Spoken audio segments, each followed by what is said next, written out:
네, 예레미야서는 두 번째로 큰 책이기도 하지만 상당히 난해한 구조로 되어 있습니다. 문학적인 형식으로 봐서도 산문으로 되어 있기도 하고 시로 되어 있기도 하고 또 다큐로 되어 있기도 하고 그리고 시대가 이렇게 시대 순서로 이렇게 딱 되어 있지 않은 점도 상당히 쭉 여러분이 읽어 내려가시면서 난해하다는 것을 알 수 있을 것입니다. 1장서부터 바로 지난주 45장까지가 주로 예루살렘과 유다에 대한 예언과 또 하나님이 어떤 마음으로 또 그들이 어떻게 살았고 하는 데 대한 것들을 고발도 하고 책망도 하고 심판도 하시는 그런 하나님의 메시지가 예레미야를 통해서 전달되는 얘기들로 가득 차 있습니다.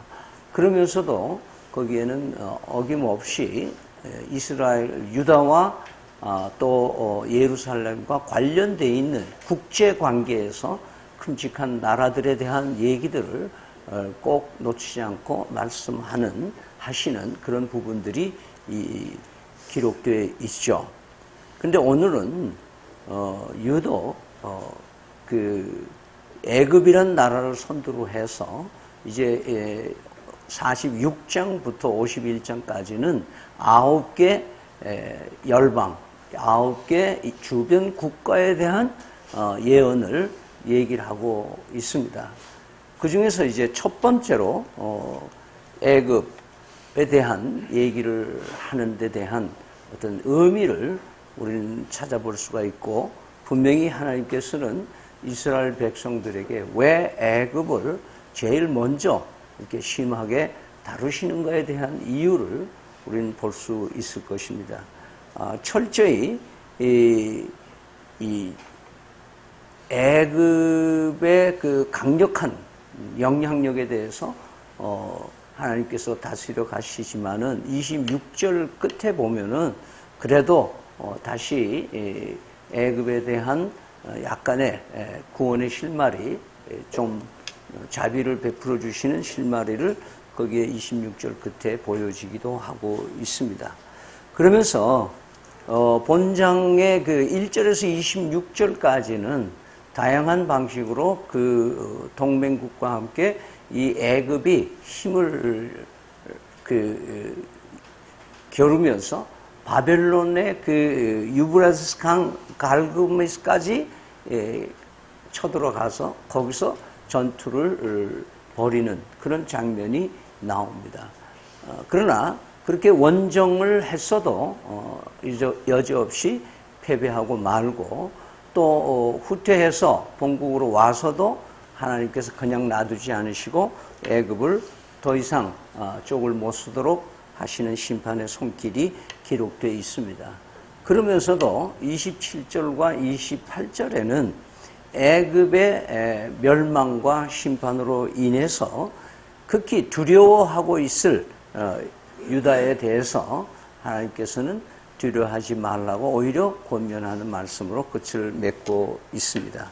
따라서 오늘 우리는 본문에서 하나님께서 애굽에 대해서 선포하신 이 극심한 심판에 대해서 하나님은 우리에게 어떤 의미를, 어떤 뜻을, 어떤 의도를 가지시고 우리의 이 시대를 살아가는 우리에게 이 말씀을 읽게 하시고 묵상하게 하시는지에 대한 것들을 조명해 볼 수 있어야 될 것입니다.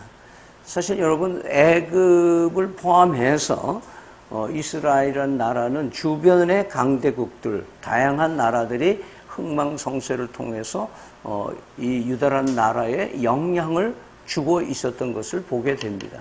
때로는 깊숙하게 와서 나라를 섭정하면서 세금도 받아가는 나라도 있었고, 또 그들에게 또 아부하지 않으면 생존할 수 없는 유대의 히스토리, 역사들을 우리는 보게 됩니다.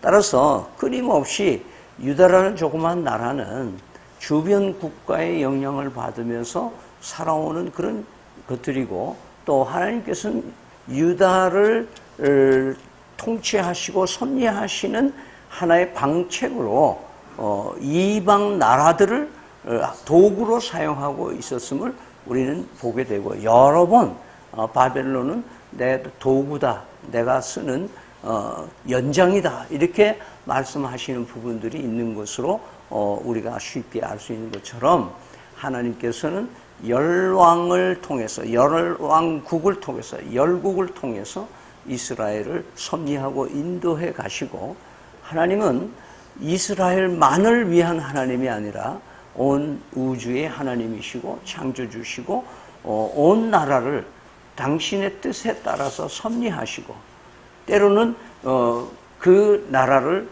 아주 칭찬하는 이방 나라도 있는가 하면 아주 낮춰서 더 크지 못하게 하는 섭리도 하여 나가시는 겁니다. 그 중에서 대표적인 것이 요나서라고 하는 책이 있습니다. 요나서는 4개장으로만 되어 있는데, 요나에게 니느웨라고 하는 북쪽에 있는 성에 가서 복음을 전하도록 사명을 줍니다. 근데 요나의 마음속에는 어떤 것이 가득 차 있나 하면은, 그 북쪽의 그 니느웨라는 나라는 원수 나라다, 때만 되면 우리를 괴롭히는 사람들인데 거기에다가 무슨 복음을 전하느냐, 그런 그 민족적인 편견, 우리는 하나님이 함께 가신 나라고 쟤네들은 망해도 싼 나라다, 이런 의식을 가지고 있는 선민의식이라고 하는 특권의식을 가지고 있었던 요나에게 하나님이 가라고 하니까, 요나는 거기에 대한 편견도 있었고, 또 거기 가서 내가 맞아 죽으면 어떻게 될까? 거기 가서 핍박받고 쫓겨나면 또 어떻게 될 거냐?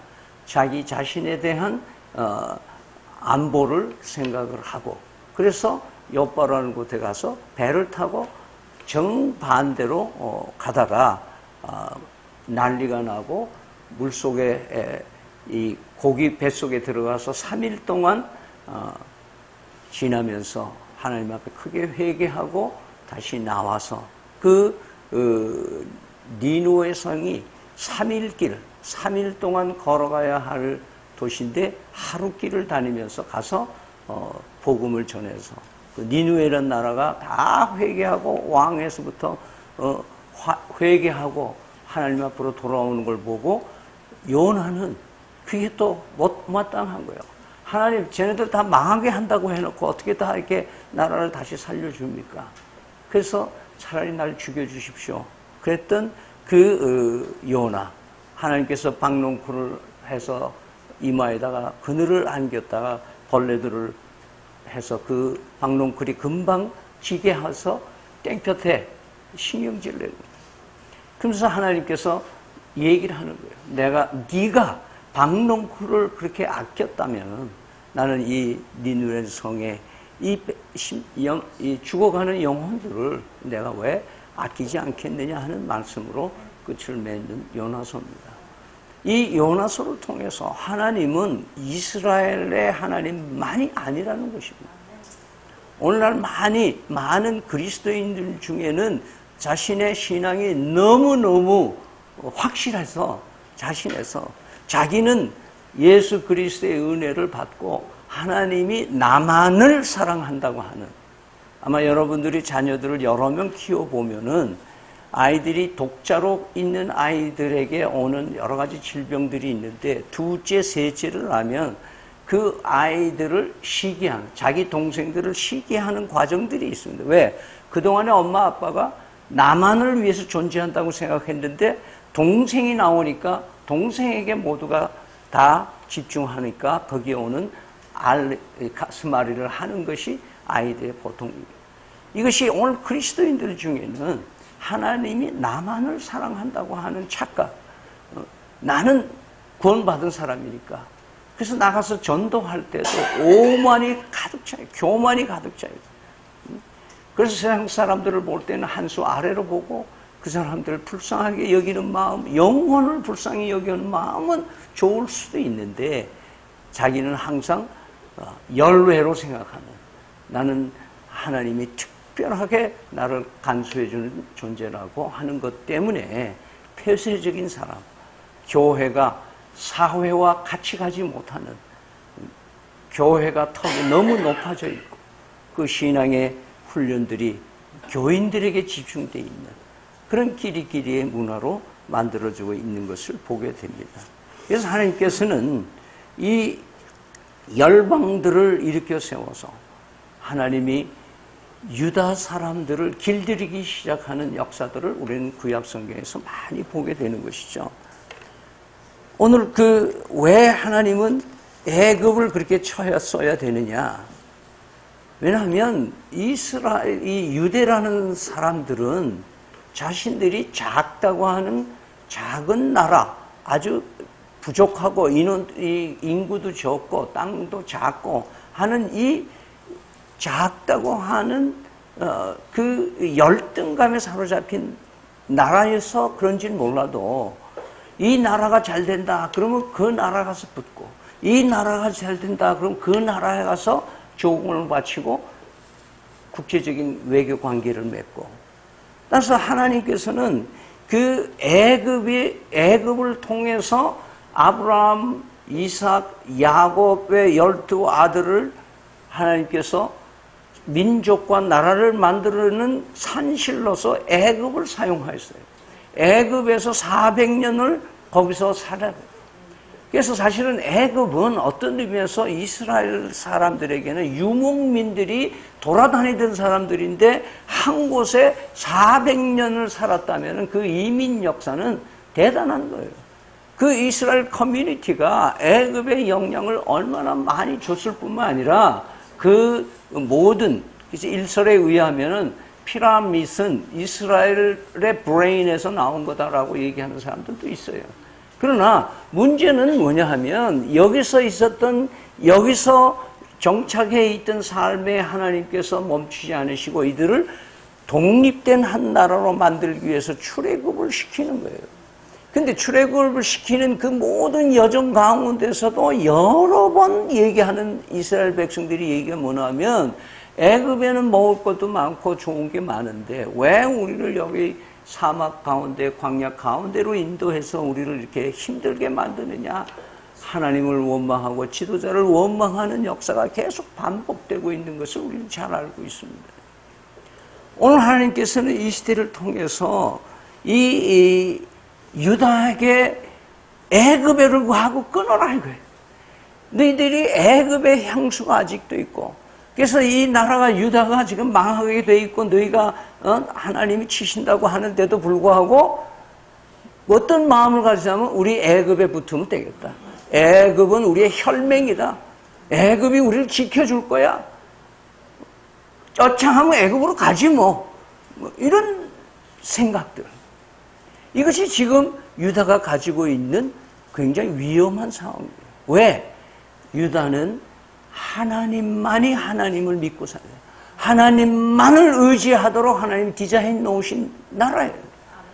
이 나라는 하나님에게만 매달려야 살 길이 있다는 것을 역사를 통해서 알려줬는데도 불구하고 유다는 하나님의 외의 것을 찾고 있는 거예요. 왜? 하나님은 우상이 아니기 때문에 눈에 보이질 않아. 하나님 너무 멀리 있는 것 같아.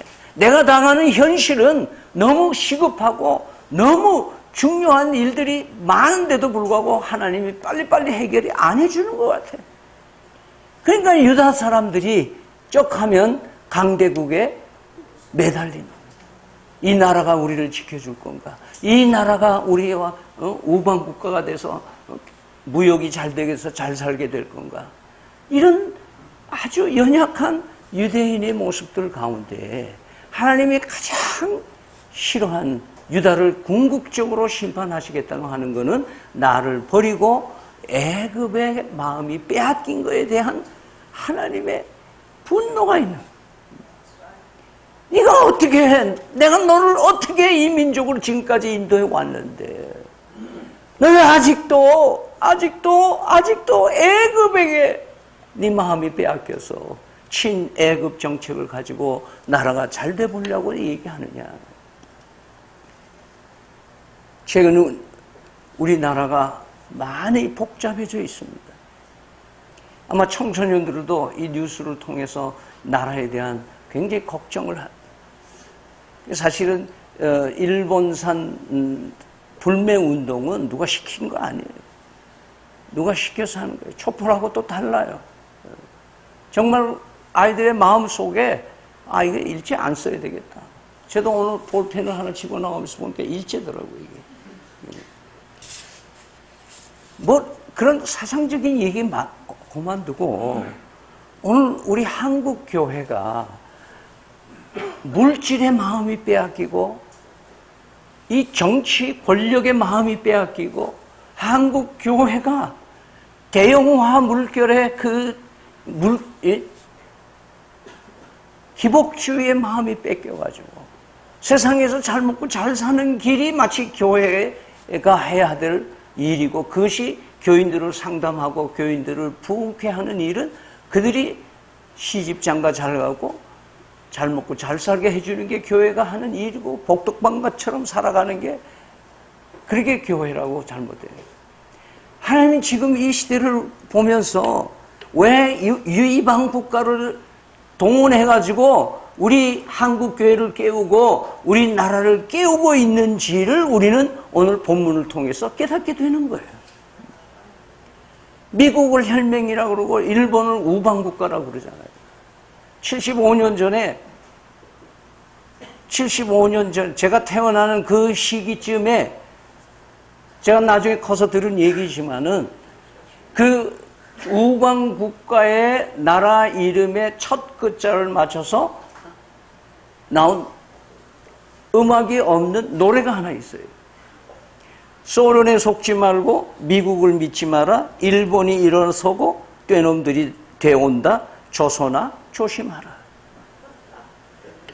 이 말이 지금 다시 언론계에서 많은 뜻 있는 사람들이 다시 얘기하는 거예요. 소련은 이제 없어졌으니까 그렇지만 하여튼 속지 마라. 소련 속지 마라. 미국 믿지 마라. 일본 일어난다. 그 패전한 나라지만 또 일어난다. 되놈들 또 올 거다. 조선아 조심해라. 근데 우리는 조심 안 했어요. 그냥 이들과 함께 하나님이 통치하심을 잊어버리는 나라. 하나님이 보아서 우리나라 만사하고 노래 지어 부르는 너무너무 좋은 나라인데 애국가를 부르지 않는 나라가 된 거예요. 행사마다 애국가가 사라진 나라예요. 왜? 하나님이 보호하사가 싫어. 우리가 다 잘해서 잘 됐다고 생각해요. 이게 유대가 망조가 돌아가는 일의 하나의 부분이 여러분 대한민국이 영원하여라 시는 읊을 수 있지만 대한민국이 영원할 수 있을까요? 이 세상에 존재하는 어느 나라가 영원히 있을 수 있을까요? 미국이 영원히 강대국으로 초강대국으로 있습니까? 중국이 G2로 지금 올라서고 압박을 가하고 있습니다. 아무도 그렇게 될 생각을 하지도 못했어요. 하나님은 이 주변 국가를 통해서 우리를 깨우고 있다는 것을 잊지 마시기 바랍니다. 지난 주간 동안에 바이블 타임을 읽으신 분들은 가장 기억에 남는 것 한 소절이 있을 겁니다. 나는 오직 하나인 하나님이다. 나만이 주인이다. 나만 하나님이다. 나만 하나님이다. 나만 하나님이다. 그 외에 어떤 하나님이 있느냐. 하나님은 지금도 우리 인생에게 말씀을 오직 하나님만이 한 하나님. 그분만이 하나님이시다. 자신의 아들을 우리를 위해서 대신 내어주는 하나님이 세상에 어디 있느냐. 예수 그리스도를 통해서 십자가에서 엄청난 배반의 죄를 하나님을 등진 모든 죄를 짊어지시고 십자가에 대속해 주신 나 대신 죽어주신 하나님이 세상에 어디 있느냐. 3일 만에 죽은 자 가운데 다시 살아나신 그런 부활의 산 소망을 주신 하나님이 이 땅에 또 누가 있느냐.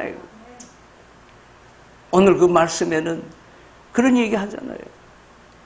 바벨론의 우상 섬기는 것을 얘기하잖아요. 너희들이 나무를, 귀한 나무를 갖다가 그 나무를 잘라가지고 그걸로 밥도 해먹고, 그리고 나머지는 해가지고 우상을 만들고, 그 우상을 하나님의 신이라고 얘기하고, 그 우상을 하나님이라고 얘기하고, 손으로 만든 거를 가지고 하나님이라고. 하나님은 우리에게 오직 하나님만 찾는 사람, 하나님만 의지하는 사람, 하나님에게 나오는 사람을 하나님은 위로하시고 권고하시고 구원하시고 앞길을 책임져 주시는 줄 믿으시기를 바랍니다. 따라서 오늘 이 시간에 우리 조용히 자신의 마음을 한번 성령 하나님께 비추어 보세요. 시편에는 Search me, O God. 마치 우리가 MRA나 특수 촬영기에다 나를 집어넣고 내 안에 무슨 암덩어리가 있는지, 고장난 부분인지 조사해 보는 것처럼 우리는 때때로 하나님의 성령에 내 자신의 삶을 비출 수 있기를 바랍니다. 비춰봐서 내가 누구를 더 의지하느냐, 누구를 더 의지하고 살아가고 있는가, 누구를 더 믿고 살아가느냐. 세상 살다 보면, 정신없이 살다 보면 하나님은 다 잊어버려요.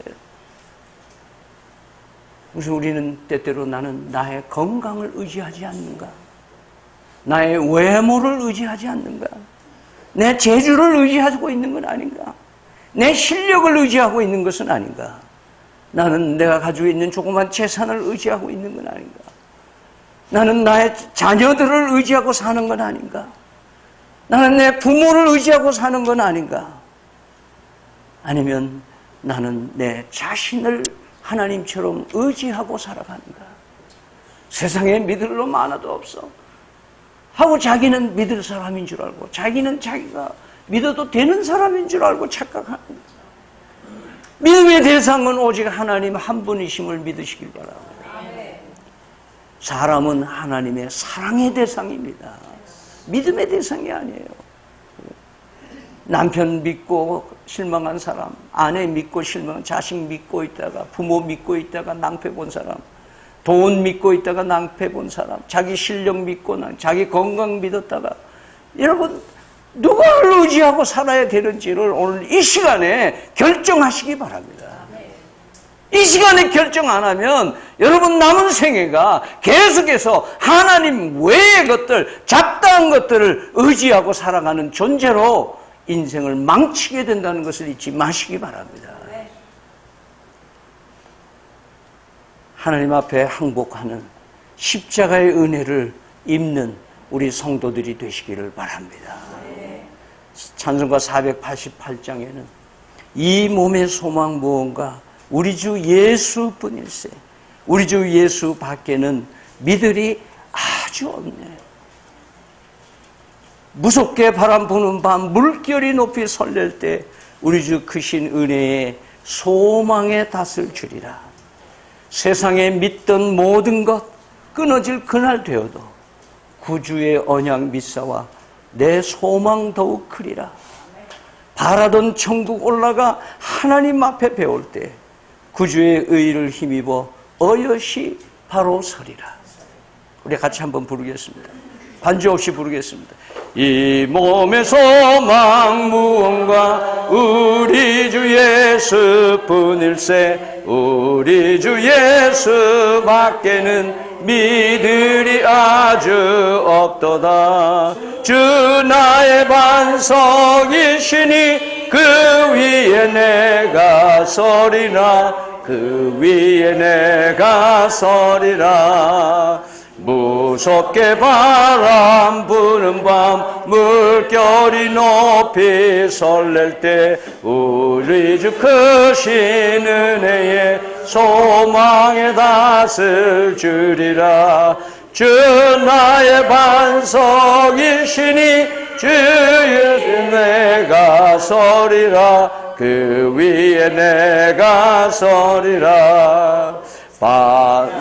빠져있던 모든 것 너질 그날 되어도 언약 미사와 새 소망도 그리라. 주 나의 반석이시니 그 위에 내가 서리라. 위에 내가 서리라. 바라던 천국 올라가 하나님 앞에 배울 때 주의 의를 힘입어 오롯이 바로 서리라. 주 나의 반석이시니 그 위에 내가 서리라. 그 위에 내가 서리라. 나와 우리 가정이 살 길은 예수 그리스도이심을 믿으시길 바랍니다. 대한민국의 소망은 예수 그리스도밖에 없습니다. 왜냐하면 예수 그리스도를 통해서 하나님이 우리의 하나님 되시기 때문인 줄 믿으시기를 바랍니다.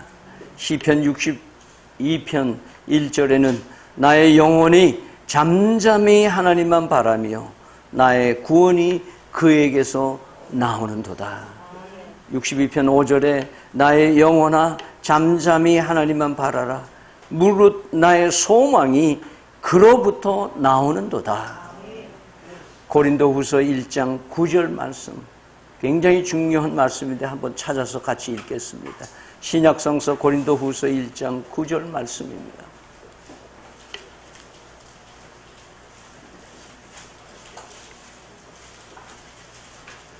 시작. 우리는 우리 자신이 사형 선고를 받은 줄 알았으니 이는 우리로 자기를 의지하지 말고 오직 죽은 자를 다시 살리시는 하나님만 의지하게 하십니다. 항복한 사람은 하나님만 의지하게 되어 있습니다.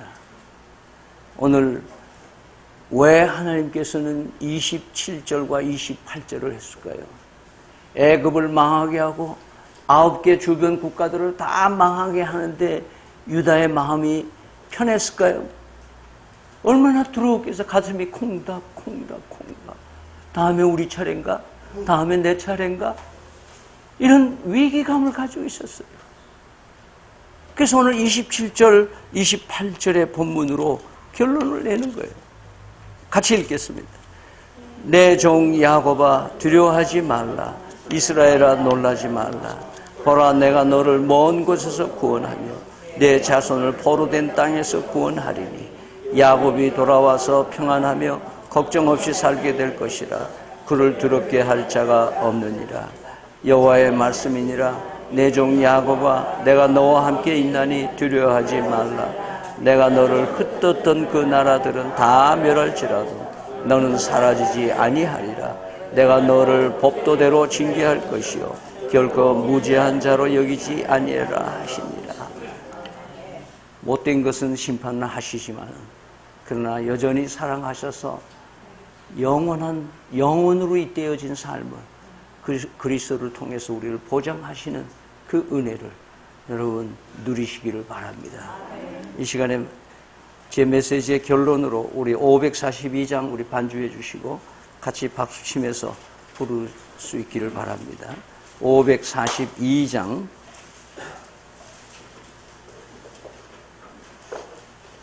구주 예수 의지함이 심히 깊은 이를세 영생에